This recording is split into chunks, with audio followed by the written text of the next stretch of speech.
आपके अपने YouTube channel भागशाली class में दोस्तों आपका स्वागत है। दोस्तों आज की इस वीडियो में हम पढ़ने वाले हैं कक्षा 12वीं राजनीति शास्त्र पॉलिटिकल साइंस में अध्याय 6 पर्यावरण और प्राकृतिक संसाधन। ओके, चलिए स्टार्ट कर लेते हैं और एक एक पॉइंट से हम क्या समझते चलेंगे चैप्टर को। तो पहले पर्यावरण की समस्या को क्या है ज़्यादा गंभीरता से नहीं देखा जाता था, लेकिन क्या है 1960 के दशक में पर्यावरण के मसले ने जोर पकड़ा। अब पर्यावरण के मुद्दे पर विभिन्न देश बात करने के लिए तैयार हो गए हैं। जिसमें क्या लिखा हुआ, पहले पर्यावरण की समस्या को ज़्यादा गंभीरता से नहीं लिया जाता था।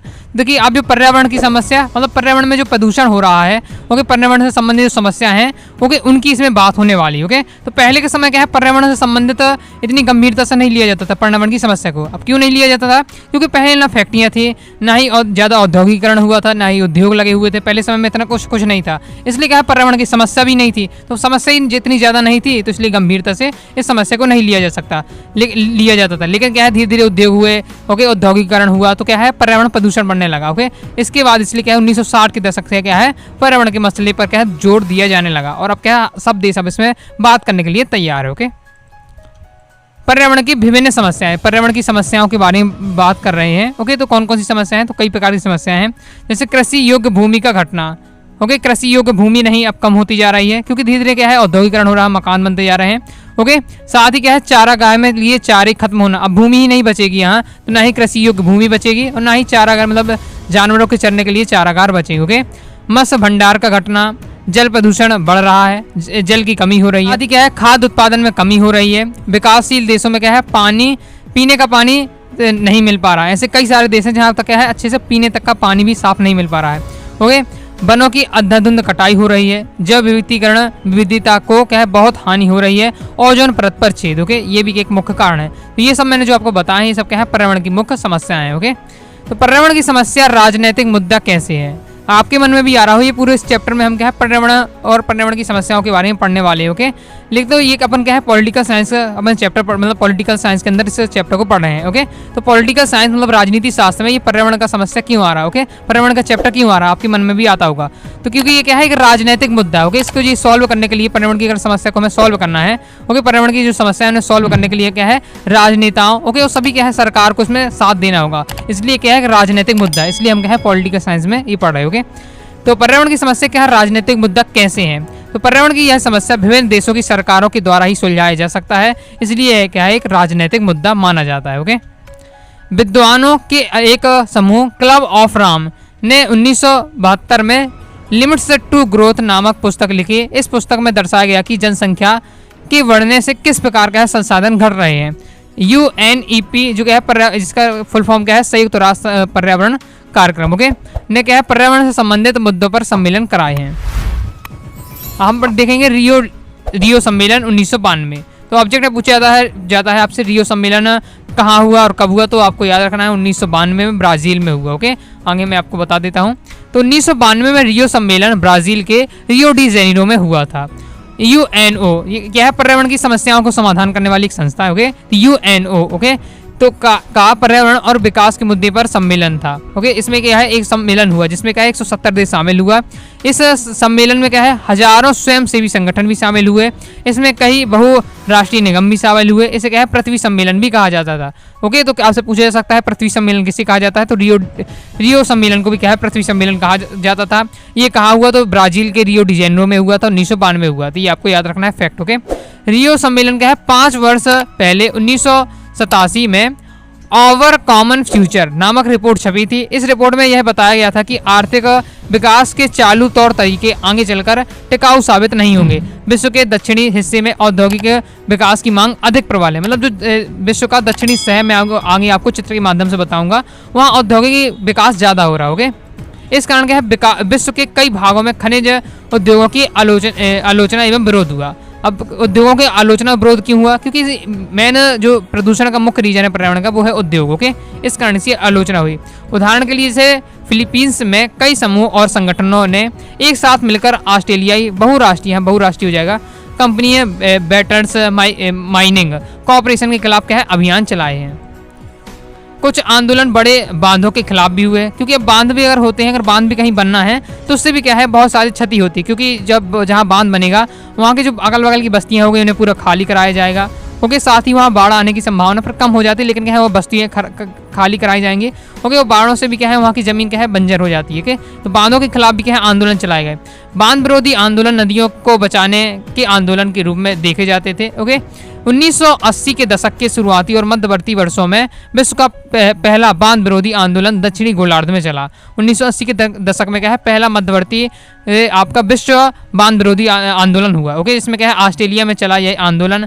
फ्रैंकलिन नदी तथा इसके परवर्ती वनों को बचाने का आंदोलन हुआ। मान लीजिए जब यहाँ बांध बनना है और इसके अगल बगल बहुत सारे पेड़ पौधे पूरे जंगल हुआ है, तो ये जंगल पूरा काटा जाएगा। यही कारण था कि यहाँ क्या है सबसे पहले 1980 के दशक में क्या हुआ ऑस्ट्रेलिया में फ्रैंकलिन नदी में हुआ ये बांध निर्माण के लिए विरोध। ओके, अपने यहाँ भी जैसे नर्मदा बचाओ आंदोलन हुआ।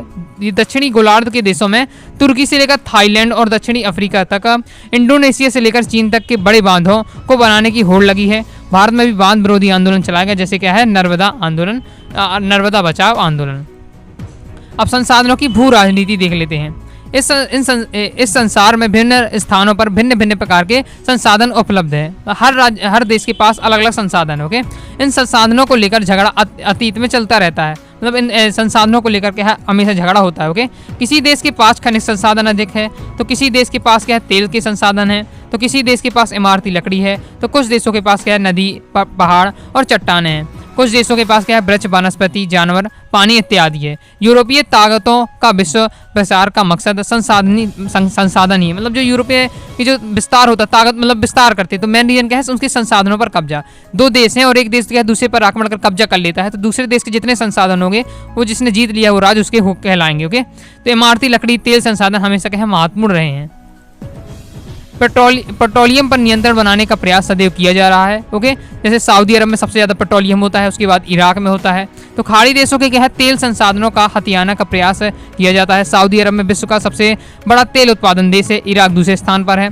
ओके, ये सब आपको फैक्ट में याद रखने। ओके, ऑब्जेक्ट में पूछा जा सकता है। पानी भी क्या है एक महत्वपूर्ण संसाधन है। ओके, पानी के बिना क्या है जीवन नहीं हो सकता। विश्व के कुछ हिस्सों में साफ पानी पीने का भी क्या है उपलब्ध नहीं है, इसलिए जन संसाधन भी क्या है एक फसाद की जड़ है, मतलब लड़ाई। ओके, ऐसा कहा जाता है, ऐसा माना जाता है जो मतलब 2 विश्व युद्ध हो चुके हैं, अब जो तीसरा आगे विश्व युद्ध होगा अगर होता है अगर तो क्या है जल के कारण होगा, इसलिए उसका नाम क्या है जल युद्ध होगा, ऐसा कहा जाता है। ओके, क्योंकि बाद में आगे चल के क्या जल की बहुत कमी हो जाएगी और जल के बिना क्या है जीवन संभव नहीं। ओके, तो जल संसाधन के नजदीकी देश का इसका क्या है दुरुपयोग करते हैं, मतलब जिन देशों के पास जल बहुत अधिक है, जल संसाधन बहुत अधिक है, उसका दुरुपयोग करते हैं। लेकिन ऐसे कई सारे देश हैं जिनके पास पीने के लिए स्वच्छ जल भी नहीं है।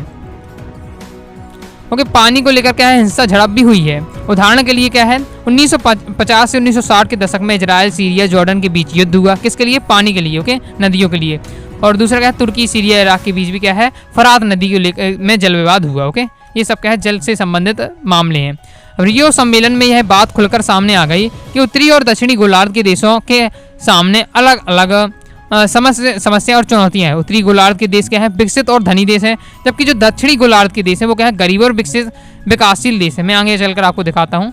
ये आप इसमें डायग्राम में देखिए, अपनी पूरी पृथ्वी है, तो ये आपका जो उत्तरी गोलार्ध है। ओके, यहाँ आप देख सकते हैं इसमें क्या बताया जा रहा है कि जो आपका उत्तरी गोलार्ध है वो क्या अच्छे विकसित है। ओके, तो यहाँ पर डायग्राम में देखिए ये जो उत्तरी गोलार्ध है आपका ये इसमें क्या है ये देश विकसित भी हैं और क्या है धनी देश है। ओके, और जो दक्षिणी गोलार्ध है ओके ये आपका क्या है विकासशील है। ओके, मतलब विकास में कर रहे हैं, और ये आपके गरीब देश हैं। ओके, ये किस में बताया गया रियो डी जेनेरो में बताया गया था। ओके, सब देशों को आंकड़ा लेकर। उत्तरी गोलार्ध की मुख्य चिंता तो क्या है, तो उत्तरी गोलार्ध की मुख्य चिंता है ओजोन परत पर छेद और ग्लोबल वार्मिंग। अब इन देश की मुख्य समस्या जैसे पानी हो गए, संसाधन हो गए। ओके, ये जो मुख्य ये बेसिक जो उनकी समस्या है वो सब सॉल्व हो चुकी हैं उत्तरी गोलार्ध, क्योंकि ये क्या है इनके धनी देश हैं और विकासशील ये क्या है विकसित देश है। ओके, इसलिए इनकी क्या है ये सब जो बेसिक चिंता है वो सब समाप्त हो गई हैं। इसलिए क्या है अब इनकी 2 ही समस्या है, ग्लोबल वार्मिंग और क्या है ओजोन परत पर छेद, ये इनकी समस्या है। ओके, जबकि जो दक्षिणी गोलार्ध है उनकी मुख्य समस्या क्या है आर्थिक विकास और गरीबी खत्म करना, क्योंकि अब क्या है ये भी क्या है गरीब देश है, तो ये चाहते हैं कि क्या है गरीबी सबसे पहले खत्म हो के, और साथ ही क्या है पर्यावरण का प्रबंधन करना।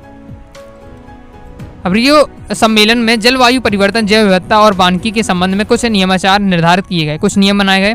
इसमें एजेंडा 21 के रूप में विकास के रूप में उपयोग सुझाए गए। इस सम्मेलन में इस बात पर सहमति बनी कि आर्थिक वृद्धि का तरीका ऐसा होना चाहिए जिससे क्या है पर्यावरण को नुकसान ना हो, मतलब क्या है आर्थिक वृद्धि हो धीरे धीरे, लेकिन क्या है उसमें पर्यावरण को नुकसान ना हो, ऐसे उपाय करने चाहिए। ये किसमें बताया गया? रियो सम्मेलन में बताया गया। इसे क्या है टिकाऊ विकास का तरीका भी कहा जाता है। ओके, कुछ आलोचकों का कहना है कि एजेंडा 21 का सुझाव पर्यावरण संरक्षण के बजाय क्या आर्थिक वृद्धि की ओर जा रहा है, मतलब आर्थिक वृद्धि की ओर है। ये सम्मेलन क्यों हुआ? पर्यावरण के संरक्षण के लिए हुआ, लेकिन इसमें क्या है आर्थिक वृद्धि की बात की जा रही है, कुछ आलोचक का यह मानना। ओके, अब देखेंगे हम विश्व की साझी संपदा। साझी संपदा से क्या आशा है इसे हम देखेंगे।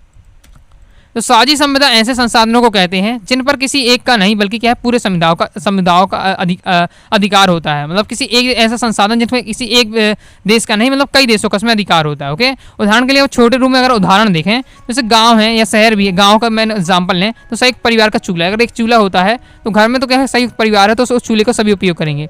चारा का मैदान हो गया, कुआं हो गया, ये सार्वजनिक कुआं होता है, तो गाँव में अगर एक कुआं है तो उसमें सभी पानी भरने के लिए जाते हैं, इसमें किसी एक घर का अधिकार नहीं होता। ओके, जो सार्वजनिक कुआं होते हैं, नदी हो गए, ये सब क्या है आपके एग्जाम्पल है साझी संपदा के एग्जाम्पल, जैसे कुआं, नदियां, मैदान। ओके, तो सड़क, अब इस सड़क में सब चल सकते हैं, ऐसा तो किसी का एक अधिकार है नहीं है, तो ये क्या है साझी संपदा है, मतलब सभी इसका उपयोग कर रहे हैं। ओके, जैसे अपन सार्वजनिक भी कह सकते हैं। ओके, तो वैश्विक संपदा या मानवता की साझी विरासत। विश्व के कुछ ऐसे हिस्से और क्षेत्र किसी एक देश के क्षेत्राधिकार से बाहर हैं, इसलिए इनके क्या है प्रबंध साझे तौर पर अंतर्राष्ट्रीय समुदाय के द्वारा किया जाता है। इन्हें क्या है वैश्विक संपदा या मानवता की साझी विरासत कहते हैं। जैसे क्या है उदाहरण के लिए वायुमंडल, बाहरी अंतरिक्ष, अंटार्कटिका और समुद्री सतह, मतलब जो ये एग्जाम्पल दिए वायुमंडल है, तो वायुमंडल किसी एक का अधिकार नहीं है। ओके, वायुमंडल क्या है सभी देशों का अधिकार है। ओके, अंतरिक्ष, बाहरी अंतरिक्ष हो गया, अंतरिक्ष में भी किसी का एक हिस्सा नहीं कि ये बार हिस्सा ही मेरा अंतरिक्ष में हो गया, तो किसी एक देश का अधिकार नहीं, कोई भी अपनी मिसाइल छोड़ सकता है, किसी भी कहीं भी अपनी मिसाइल के जाने दे सकता है। ओके, अंटार्कटिका हो गया, यहाँ भी क्या है सभी का अधिकार है, साथ ही समुद्री सतह, तो ये क्या है ये सब क्या है साझी संपदा के एग्जाम्पल है। ओके, वैश्विक संपदा की सुरक्षा के लिए कुछ संधियां हुई हैं, जैसे अंटार्कटिका संधि, ये आपको ऑब्जेक्ट में याद रखना है, याद करना है। ओके, अंटार्कटिका की पर्यावरण न्यायचार और क्या है मटेरियल न्यायचार। ओके, और ये आपको डेट इनकी याद रखनी है। अब साझी परंतु अलग अलग जिम्मेदारियां। पर्यावरण को लेकर उत्तरी और दक्षिणी गोलार्ध के देशों में के रवैया में अंतर रहा है। उत्तरी गोलार्ध के विकसित देश पर्यावरण को लेकर उसी रूप में चर्चा करना चाहते हैं जिस दशा में आज पर्यावरण मौजूद है। यह देश चाहते हैं कि पर्यावरण संरक्षण में हर देश को बराबर हिस्सेदारी निभानी चाहिए।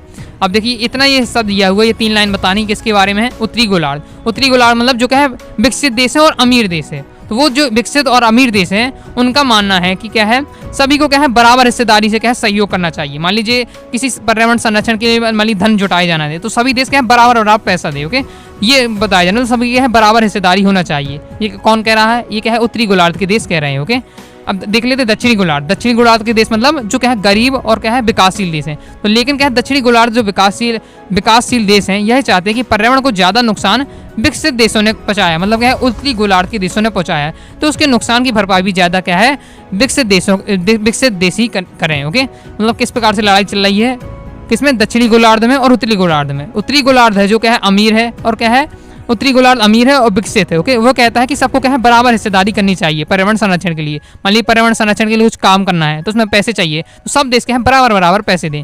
ओके, लेकिन दक्षिणी गोलार्ध वाले देश कहते हैं जो गरीब हैं वो कहते हैं कि सबसे ज़्यादा नुकसान किसने पहुंचाया है? उत्तरी गोलार्ध ने, क्योंकि ये विकसित हो चुके हैं, इनने सबसे ज़्यादा औद्योगिकरण किया है। ओके, सबसे ज़्यादा इन्होंने क्या है उद्योग लगाए हैं और स्मार्टनेस सिटी बनाई है। ओके, तो सबसे ज़्यादा इन्होंने क्या है प्रदूषण फैलाया है, इसलिए सबसे ज़्यादा पैसा कौन दे? ये कौन दे? उत्तरी गोलार्ध वाले देश। ओके, दक्षिणी गोलार्ध वाले भी क्या है विकासशील है, अभी तो उनका क्या है अच्छे से उद्योग भी नहीं बना पाए हैं, तो उन्हें पर्यावरण को प्रदूषण कम फैलाया है इसलिए वो कम देंगे। ये इसमें लड़ाई है। ओके, विकासशील देश तो अभी क्या है औद्योगिकरण की प्रक्रिया से गुजर रहे हैं, इन पर क्या है प्रतिबंध नहीं लगाया जाए। साथ ही क्या है विकासशील जो देश हैं वो कहते हैं दक्षिणी गोलार्ध के देश की अभी क्या है और कि औद्योगिकरण पर क्या है भी रोक ना लगाई जाए, मतलब औद्योगिकरण पर रोक मतलब उद्योग फिर कम बनेंगे, उद्योग कम बढ़ेंगे तो फिर क्या है विकसित नहीं हो पाएगा देश, इसलिए उन्होंने कहा कि अभी क्या है प्रतिबंध नहीं लगाए जाए।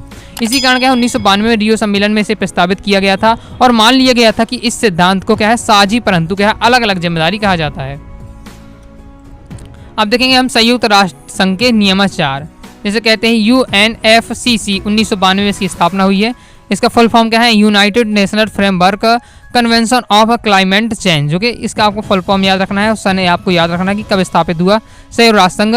ओके, तो जलवायु परिवर्तन से संबंधित संयुक्त राष्ट्र संघ के नियमानुसार UNFCCC 1992 में भी कहा गया था कि इस संधि को स्वीकार करने वाले देश अपनी क्षमता के अनुकूल पर्यावरण के अपक्षय में अपनी हिस्सेदारी के आधार पर साझी परंतु क्या अलग अलग जिम्मेदारी निभाते हुए क्या पर्यावरण की सुरक्षा का प्रयास करेंगे। मतलब क्या इसमें सबको क्या अलग अलग जिम्मेदारी दी गई, सबको पहले क्या अलग अलग जिम्मेदारी दी गई, ये इसमें बताया गया था, इसमें कुछ ज़्यादा नहीं है।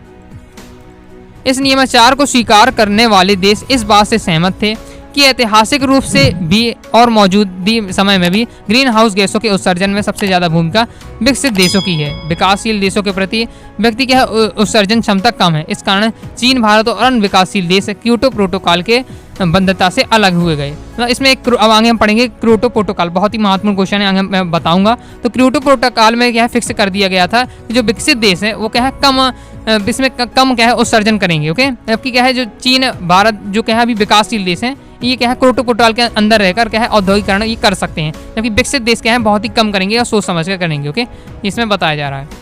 अब देख लेते हैं हम क्योटो प्रोटोकॉल, ये बहुत ही ज़्यादा महत्वपूर्ण क्वेश्चन है, अधिकतम ये पेपर में आता है। ओके, बहुत इंपॉर्टेंट है, इसे आपको अच्छे से तैयार कर लेना है। ओके, मैंने 3 से 4 लाइनों में समझाया है, ज़्यादा नहीं है। तो क्योटो प्रोटोकॉल क्या है, एक अंतर्राष्ट्रीय समझौता है। मतलब क्या है, ये समझौता हुआ है कई देशों में। ओके, इसमें इसके अंतर्गत औद्योगिक देशों के लिए ग्रीन हाउस गैसों का उत्सर्जन को कम करने के लिए लक्ष्य निर्धारित किए गए। मतलब क्या है जो देश हैं वो क्या है कम से कम क्या है ग्रीन हाउस गैसों का प्रयोग करें, जिसमें क्या है कार्बन डाइऑक्साइड है, मीथेन है, हाइड्रोक्लोरोफॉर्म है, ओके, कार्बन, ये सब आदि गैसों के बारे में ऐसा माना जाता है कि ये क्या है ग्लोबल वार्मिंग को बढ़ाने की इनकी भूमिका है इन गैसों की। ओके, इसलिए क्या है इन्हें कम करें। ओके, ये किसके लिए है, क्योटो प्रोटोकॉल जिन देशों ने हस्ताक्षर किए। ओके, ये है। अब देख लेते हैं हम वन प्रांतक। ओके, क्योटो प्रोटोकॉल वाला आप क्वेश्चन अच्छे तैयार कर, 3 लाइन है, 3 लाइन आपको तैयार कर लीजिएगा। ओके, वन प्रांतक देख लेते क्या है। तो वनों के कुछ हिस्से को क्या है पवित्र मानकर उन्हें काटा नहीं जाता है। ऐसा माना जाता है कि इन स्थानों पर देवताओं का वास है, इन्हें क्या है वन प्रांतक कहा जाता है। आपने भी अपने गाँव में देखा होगा, अभी भी क्या है पेड़ों की पूजा की जाती, पीपल के, बरगद की, क्योंकि इन्हें क्यों की जाती पूजा इतनी ज़्यादा, और इन्हें काटने नहीं दिया जाता क्योंकि इसमें माना जाता है कि देवी देवताओं का वास। ओके, अक्सर गाँव में हमें ऐसा देखने को मिलता है, ऐसे स्थानों पर देखने को मिलता है। ओके, इससे क्या है वन प्रांतक को अलग अलग स्थानों पर क्या है अलग अलग नाम से जाना जाता है। ओके, मतलब सबकी अलग अलग मान्यता है, लेकिन वही है। ओके, सभी क्या है आप भगवान को अपने मानते हैं। जैसे वन प्रांत के विभिन्न नाम, जैसे राजस्थान में से बानी कहा जाता है, झारखंड में जेहरा, थान में सरना कहा जाता है, मेघालय में लिंगदोह कहा जाता है, केरल में काव, उत्तराखंड में देवभूमि कहा जाता है, महाराष्ट्र में देवराय। ओके, बात एक ही है कि इसमें क्या है पेड़ को, जैसे बरगद, पीपल को उनका क्या है भगवान का वास माना जाता है और इन्हें काटने नहीं दिया जाता। ओके, इससे फायदा होता है वन प्रांतक से। ओके, और इनकी क्या है पेड़ों की सुरक्षा भी बहुत समय तक बनी रहती है। अब देख लेते हैं पर्यावरण के मसले पर भारत का पक्ष, मतलब भारत क्या कहता है। ओके, भारत ने क्या है 2002 में क्योटो प्रोटोकॉल में हस्ताक्षर किए। ऐसा माना जाता है कि भारत और चीन भी क्या है जल्दी ग्रीन हाउस गैसों के उत्सर्जन में आगे नजर आएगा। भारत का कहना है कि ग्रीन हाउस गैसों को कम करने में सबसे ज़्यादा जिम्मेदार कौन है, विकसित देशों में होनी चाहिए। मतलब कौन जो ग्रीन हाउस गैसों के सबसे ज़्यादा योगदान किसे देना चाहिए, विकसित देशों का, क्योंकि उन्हीं ने सबसे ज़्यादा क्या ग्रीन हाउस गैस फैलाई होगी, वही सबसे ज़्यादा ग्रीन हाउस गैस क्या है वो उत्सर्जन करते हैं, इसलिए उनका योगदान ज़्यादा होना चाहिए। किसका, विकसित देशों का। ओके, भारत का क्या है ग्रीन हाउस गैस उत्सर्जन किस प्रकार से है, तो शुरू में कहा है 0.9 टन से लेकर 2000 तक। ओके, और 1.6 टन 2030 तक हो जाएगा। अभी क्या था 2000 तक में कितना था, 0.9 टन था, लेकिन अगर 2030 में क्या है 1.6 टन हो जाएगा। ये भारत ने अपना आंकड़ा दिया है। ओके, भारत सरकार द्वारा पर्यावरण संरक्षण देने के लिए उठाए गए कदम। ओके, मतलब भारत सरकार ने पर्यावरण के संरक्षण के लिए कौन कौन से कदम उठाए हैं, इंपॉर्टेंट है, ये भी आपसे पूछ लिया जाता है। तो ये मैंने आपको पॉइंट वाइज पॉइंट समझाया। जैसे क्या है, पहला है भारत में अपनी क्या है नेशनल ऑटो फ्यूल पॉलिसी बदलाव किया है। भारत में क्या है स्वच्छता ईंधन को अनिवार्य किया है। भारत में क्या है सीएनजी गाड़ियों को चलाई गई हैं, सीएनजी गाड़ियों से, जिससे क्या है पर्यावरण प्रदूषण मुक्त रहे। ओके, 2001 में क्या है ऊर्जा संरक्षण अधिनियम पारित किया गया। 2003 में क्या है बिजली अधिनियम पारित किया गया और स्वच्छता कोयला के उपयोग को बढ़ावा दिया, स्वच्छ कोयले के उत्पादन को क्या है बढ़ावा दिया गया और उपयोग को भी। बायोडीजल का उपयोग को मंजूरी मिली, इलेक्ट्रिक वाहन को मंजूरी मिली, रसोई गैस को प्रोत्साहन दिया, क्योंकि पहले चूल्हा चलता था उससे क्या है प्रदूषण होता था, इसलिए अब रसोई गैस अब देखिए अधिकतम घर में आपको रसोई मिल जाएगी। ओके, तो ये सब क्या है भारत सरकार द्वारा पर्यावरण संरक्षण के लिए चलाए गए आंदोलन, ओके, कार्यक्रम थे। अब देख लेते हैं पर्यावरण आंदोलन, मतलब पर्यावरण संबंधित आंदोलन कौन कौन से हुए। ओके, तो ऐसे लोग जो क्या है पर्यावरण के प्रति सचेत और जागरूक हैं, जो लोग पर्यावरण को हानि से बचाना चाहते हैं, ऐसे लोग पर्यावरण के संरक्षण के लिए आंदोलन चलाए हैं। ऐसे आंदोलन राष्ट्रीय और अंतर्राष्ट्रीय दोनों स्तर पर चलाए गए हैं। आज पूरे संसार में पर्यावरण आंदोलन जीवंत, विविधतापूर्ण और ताकतवर आंदोलन बन चुके हैं। यह आंदोलन अलग अलग देशों में अलग अलग मुद्दों पर चले हैं। ओके, ऐसे क्या है, वनों की कटाई के खिलाफ कहाँ कहाँ आंदोलन चले हैं, तो चिली, इंडोनेशिया, भारत में चले हैं। आपने कई सारे आंदोलन देखे होंगे। ओके, और साथ ही क्या है, चिपको आंदोलन जैसे भारत में हुआ, फेमस है। तो ये सब क्या है, ये सब आंदोलन हुए किसके लिए, पर्यावरण संरक्षण के, वनों की कटाई से के खिलाफ। ओके, और खनन के खिलाफ जैसे दक्षिण गोलार्ध में बहुत सारे आंदोलन हुए। ओके, तो बांध के खिलाफ कहाँ, ऑस्ट्रेलिया में हुआ था। ओके, जिससे हमने सबसे पहला जो बांध के खिलाफ आंदोलन हुआ था, ओके, वो हमने अभी आगे पढ़ चुके हैं। आपको कमेंट बॉक्स में एक बार कमेंट करना है, ओके, कि मैंने आपको ऑस्ट्रेलिया के खिलाफ कौन सा आंदोलन हुआ था, बांध वाला। ओके, और साथ ही क्या है, बहुराष्ट्रीय कंपनियों के खिलाफ भी क्या है, विभिन्न देशों में होता रहता है। ओके, तो दक्षिण देशों में Mexico, Chile, Brazil, Malaysia, Indonesia, Africa और भारत में वन आंदोलन चले हैं। और यहाँ क्या है, वनों की कटाई का क्या है, विरोध किया जाता है, होता है। ओके, अब देख लेते हैं मूलवासी कौन है। ओके, मूलवासी के बारे में हम जान लेते हैं। मूलवासी लोगों को ऐसे लोग का वंशज मानते हैं जो किसी मौजूदा देश में बहुत दिनों से रहते चले आ रहे हैं, फिर भी किसी दूसरे देश की संस्कृति, जाति, मूल के लोग यहाँ आए और इन लोगों को क्या है, अपना गुलाम बना लिया। मूलवासी आज भी क्या है, अपनी संस्कृति परंपरा के अनुसार रहते हैं, अपने खास धरने पर जीवन यापन करते हैं। दुनिया भर में क्या है, मूलवासी रहते हैं। इनके रहन सहन, संस्कृति, परंपरा कुछ समानता है। यह अपनी क्या है, परंपरा को महत्व देते हैं। मूलवासी मतलब जो क्या है, जंगलों में रहते हैं। ओके, जिन्हें अपन आदिवासी कहते हैं। ओके, ये सब जो जंगलों में रहते हैं वही मूलवासी कहा गया है। और ये अधिकतम क्या है, हर देशों में। ओके, मूलवासी के लोगों के आंकड़े जैसे एग्जाम्पल के दिए है, इसमें आंकड़ों दिखाए गए हैं। विश्व में क्या है, 30 करोड़ मूलवासी। ओके, जैसे फिलीपींस में 20 लाख मूलवासी हैं, चिली देश में 10 लाख है, बांग्लादेश में 6 लाख हैं, उत्तरी अमेरिका में 3,50,000 हैं, उत्तरी सोवियत में ये 10 लाख हैं। ये सब उनके आंकड़े दिए हुए। ओके, इतनी जनसंख्या में पाए जाते हैं। मूलवासियों की समस्याएं, उनके अधिकार, पहले समानता के लिए संघर्ष करते हैं, क्योंकि इन्हें क्या है, जनता से अलग रखा जाता है। ओके, तो ये समानता के लिए संघर्ष करते हैं। विकास के लिए भी संघर्ष करते हैं। मूलवासी लोग क्या है, स्वतंत्र पहचान की मांग करते हैं। मूलवासी स्थान पर क्या है, हक की मांग करते हैं। जंगलों को न उजाड़ने की मांग करते हैं। इनके जीवन में दखलंदाजी न करने की भी मांग करते हैं। ओके, ये सब है। तो इस प्रकार से अपना क्या है, ये चैप्टर कंप्लीट हो जाता है। आई होप दोस्तों आपको वीडियो पसंद आएगी। वीडियो पसंद आए वीडियो को लाइक करें, चैनल सब्सक्राइब जरूर करिएगा। कोई भी दोस्तों आपको डाउट हो कमेंट बॉक्स में आप जरूर पूछ लीजिएगा। ओके, और आपका है कंप्लीट नोट्स अगर आप प्राप्त करना चाहते हैं तो आप अपनी वेबसाइट देख रहे हैं www.anuragsaadiclasses.com। यहाँ से आप क्या है, PDF प्राप्त कर सकते हैं, जो मैं आपको पढ़ा रहा हूँ। ओके, और सभी चैप्टर की आप क्या है, PDF प्राप्त कर सकते हैं, नोट्स। ओके, तो वीडियो पसंद है वीडियो को लाइक करके चैनल सब्सक्राइब जरूर करिएगा। साथ ही टेलीग्राम चैनल को ज्वाइन कर लीजिएगा। ओके, तो मिलते हैं नेक्स्ट वीडियो में, तब तक के लिए बाय बाय।